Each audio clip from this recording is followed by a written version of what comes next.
آیات بینات کا نور بخیر رہے تھے۔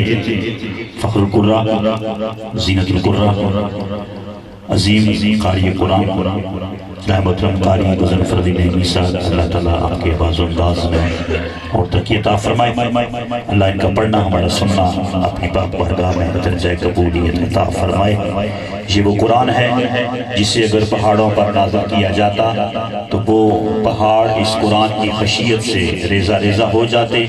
قرآن نازل کرنے والے رب نے دو کام کیے، آگے تشریف ہے، بڑی بیماری۔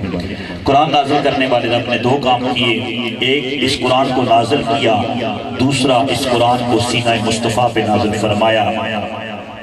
وہ قرآن لباس کاغذ میں، یہ قرآن لباس بشر میں، اس قرآن کی سطریں کالی، اس قرآن کی زلفیں کالی۔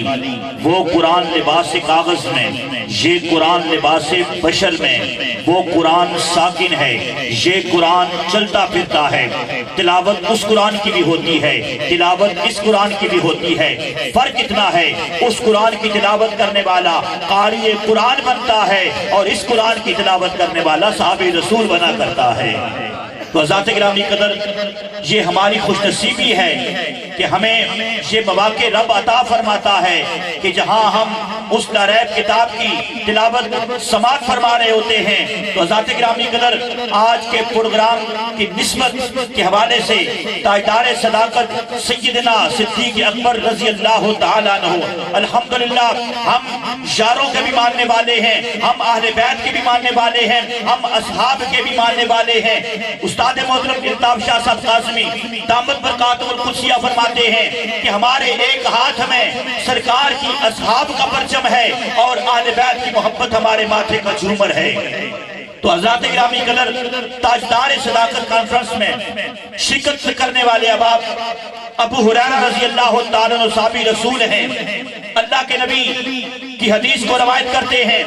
اللہ کے نبی فرماتے ہیں، اے ابو بکر، میدان حشر برپا ہوگا، نامہ اعمال نیک لوگوں کے دائیں ہاتھ میں دیے جا چکے ہوں گے، گناہگاروں کے بائیں ہاتھ میں نامہ اعمال دیے جا چکے ہوں گے، جنتی جنت میں جا رہے ہوں گے۔ اللہ کے نبی نے فرمایا، اے ابو ہریرہ، جنت کے دروازوں پر لکھا ہوگا، نمازی یہاں سے گزرے، روزے دار یہاں سے گزرے، حج کرنے والا یہاں سے گزرے، جہاد کرنے والا یہاں سے گزرے، سخی سخاوت کرنے والا یہاں سے گزرے۔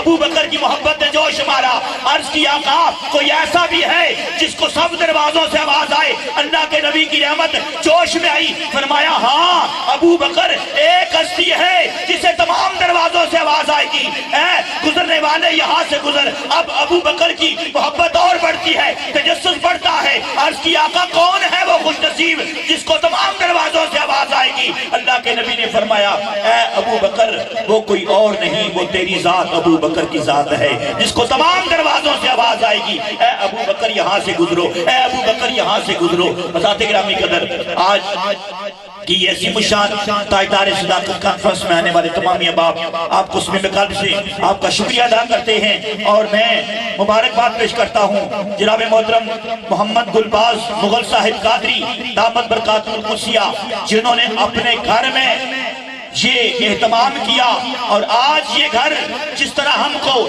رات کی تاریکی میں آسمان کے چمکتے ہوئے ستارے نظر آتے ہیں، اسی طرح آسمان کی مخلوق کو یہ گھر چمکتا ہوا نظر آ رہا ہے، کیونکہ سرکار کے یاروں کا ذکر ہو رہا ہے۔ حضرات گرامی قدر، ہماری خوش نصیبی نعت کی دنیا کا ایک عظیم نام، الحمدللہ نعت پڑھتے ہیں، صرف پڑھتے ہی نہیں بلکہ سامعین کو وہ منظر بھی دکھا دیتے ہیں جو وہ بیان کر رہے ہوتے ہیں۔ میری برات، عظیم عاشق رسول کسی تعارف کے محتاج نہیں۔ نعت کی دنیا کا ایک عظیم نام میرے بھائی جناب محترم محمد شاکر اتاری صاحب دامت برکاتہ القدسیہ، آپ تشریف لائے، آپ کو اسم قلب سے خوش آمدید کہتے ہیں۔ آئیے سلسلہ مدحت خیر الانام کی طرف پڑھتے ہیں۔ میں آنے والے ہر ثنا خان سے گزارش کروں گا، قبلہ صوفی صاحب کی طرف سے حکم ہوا ہے کہ ہر ثنا خان سے 5 منٹ میں اپنی حاضری پیش کریں۔ کتنے منٹ؟ جو سو گئے ہاتھوں کو بلند کریں، ماشاءاللہ فرنٹ سیٹ پہ 2-3 بندے سوئے ہیں، باقی سارے جاگ رہے ہیں. اللہ آپ کا سونا جاگنا بھی قبول فرمائے. ارسلہ خان نے کتنے منٹ پڑھنا ہے؟ 5 منٹ. تو میں گزارش کروں گا اپنے ایوان سے پہلے صلاح خان جناب محمد ابو بکر اتاری صاحب تشریف لاتے ہیں اور سرکار کی بارگاہ میں مدح شریف پہ فرمائے کے نعروں سے استقبال کیجئے. نعرہ تکبیر، نعرہ رسالت، نعرہ تحقیق، سناہان مصطفیٰ.